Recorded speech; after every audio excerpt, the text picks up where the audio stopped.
Welcome back to the channel, it's the Eradicator, and in this video we'll talk about Test Drive Unlimited Solo Crown. Guys, huge fan of the Test Drive Unlimited series. The first two games were absolutely awesome, taking place in Hawaii and Ibiza in Spain, and so we finally have the location of the next installment of the Test Drive Unlimited games. And I was a big surprise. Everybody was expected, oh, it will be in the Canaries Islands maybe, or Corsica. I've read people saying it will be maybe in Martinique in the West Indies. No. It is going to happen in Hong Kong. I had not expected, quite frankly, I was not expecting that at all.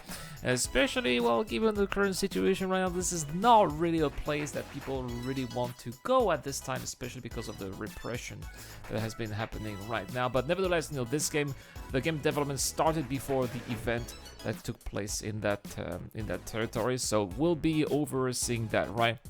And have a look at what this is going to imply. I love the start of this trailer. We get to start in the yacht, of course, because Hong Kong is one of the places where you have a huge amount of rich people there. So you have plenty of places with yachts and mansions and condominiums, on high rises. It is definitely a perfect location for this game, guys, which is a big difference between, say, Need for Speed, for example, where, Need for Speed, you're just a plebeian. You're just some kind of gangster wannabe, right? This is not what Test Drive Unlimited is all about. Test Drive Unlimited is about luxury, it's about class, right? It's about being part of the elite and having a little bit of fun while you are part of the elite. That's what it is, and that is why I believe it brings more escapism, because who else is part of the elite here? A huge minority of us, the viewers and the participants of this channel, of course. So that is why it allows us to leave the dream, imagine that we are part of that society. And it seems that the elite in Test Drive Unlimited Solo Crown are split between two different factions. The streets, which are more of the bling blings, they like to show off. They will be the guys to have, for example, the gold Range Rover, and the shards. And the shards are more like the people who are more sharp. They are discreet, not as discreet because they're still driving Aston Martins, but they don't really like. They think that. They think that it is of bad taste, for example, to have a Rolls Royce, and so they have a gold Range Rover, I mean, and so they have different visions of the world, and so they're having this kind of rivalry in Hong Kong where they are fighting for the supremacy, which clan is going to be the best. Well, it sounds pretty cheesy, obviously, but hey, we don't play racing games for their scenarios. Obviously, we play racing games just for the racing, and so. What kind of racing are we going to be expecting here in Test Drive Unlimited Solo Crown? Well, we do know that Hong Kong Island is going to be a part here. It is going to be reproduced at a 1:1 scale, which I believe is already very impressive for sure. Now, people who have been to Hong Kong many years ago, back in when it was British, so that was really a long time ago, and people who live in Hong Kong have said that to drive from one place to another in real life takes about 30 minutes. Now, of course, this is probably going to be with a normal car at normal speed. When you are driving at 300 kilometers per hour on some of the highways over there, maybe you can take that. You can do that in 5 to 7 minutes. So still a bit short.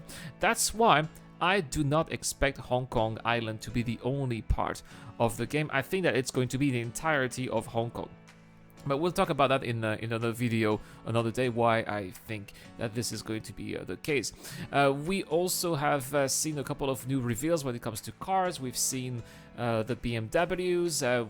We've seen with Alain Jardinier when he's the lead developer of Test Drive Unlimited, the Test Drive Unlimited franchise. We've seen the Alpine 110 there, which is an awesome car, by the way. I'm so glad that the Alpines are going to be in the game. We have confirmation that Ferraris are in the game. I mean, we've seen the logos on the keys, but we've seen an actual Ferrari when the two developers were talking in the back, so that is also awesome. And we should be expecting some awesome different type, all sorts of different type of racing. Obviously, we're going to have city racing, a lot of city racing, especially because those areas can be quite urbanized, right? Obviously, Hong Kong Island is quite overpopulated, but you don't just have cities. City areas in Hong Kong. You also have lots of mountains as well, where some off-roading is also going to be possible, and some beaches too, and mangroves. But here's why I believe that we are going to be seeing the other parts of Hong Kong, including Kowloon and the new territories and other islands, maybe like Lantau Island, which is where the airport is located. Well, because, well, every Test Drive Unlimited series has an airport, not necessarily because you can go to other places. For example, the first Test Drive Unlimited game was stuck to Oahu in Hawaii, but they still had an airport because this is where you started the game, and that's where you had some rental agencies to rent some cars, for example. So it's kind of part of the DNA of Test Drive Unlimited, and that's why I believe that there's gonna be the Hong Kong airport over there on the island of Lantau, and probably some parts of Kowloon too, because when you look at the trailer here, you see those cars coming out of the tunnel. First, there are no tunnels that look like that in Hong Kong, unfortunately, so I hope that this is just for the show. But nevertheless, when you get out of that tunnel here, it definitely looks much more low end, very dense type of urban environment, which is much closer to what you would see in the city, in the area of Kowloon on the mainland, rather than the island of Hong Kong itself, which would make sense. And especially if they add the other areas like the new territories, or then we're gonna have much more variety in terms of landscape, more opportunities to go around the mountains, and especially more highways, because if you stick to Hong Kong Island, the problem is that the highways on Hong Kong Island is very cramped. So even the highways there are quite tiny, except in the south when you are around Aberdeen and Stanley. There you can have 3x3 highways, but apart from that, those highways, especially if there's traffic around, are not going to allow for cars to go at a significant speed, and that is not fun. When you are playing a racing game, you want to be going at very high speeds. But anyway, there we have it, guys. This time we finally had a proper trailer for Test Drive Unlimited Solar Crown. More videos, gameplay as well, are going to be revealed further down this year. Of course, lots of people are very excited. Nacon knows that people are excited about this game. That's why they put it at the end of their Nacon Connect. Lots of people were upset, by the way, about that. Yeah, we are definitely going to be following this game on this channel as well. Let me know in the comment section down below, guys. Have you played the old Test Drive Unlimited series? Is this the kind of game that you are interested in? I would like to know everything. That's all for this video, guys. Thank you so much for watching. Have a wonderful day. A big shout out to Tala for sponsoring this video on Patreon. I'll see you guys tomorrow for more content on the channel, because yes, tomorrow, guys, we'll have a breakdown of Test Drive Unlimited Solar Crown. This is the Eradicator. I'll see you guys later.